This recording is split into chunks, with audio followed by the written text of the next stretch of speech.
માણસના અહીંયા દળાઈ છે અને અહીંયા આવી અને જ્યારે દર્શન કરી આ ધરતીમાં પગ મૂકી આ ધરતીમાં ડગલા મૂકી આ ધરતીની માટી આપણને અડે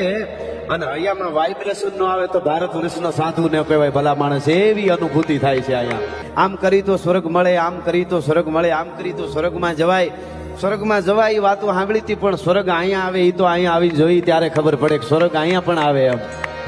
એવી અનુભૂતિ થાય છે હા અહીંયા 80,000 થી વધારે સ્વયંસેવકો ભક્તો કામ કરે છે ને દરેકના હૈયામાં બાપા બિરાજમાન છે નકર આવું થાય જ નહીં કોઈ દી આ વાત હકીકત છે અને હકીકત છે અને હકીકત છે એવી મને તમને અનુભૂતિ થાય છે ધર્મ ધુરંધર ધજાલો સાધુ વડો સમ્રાટ તો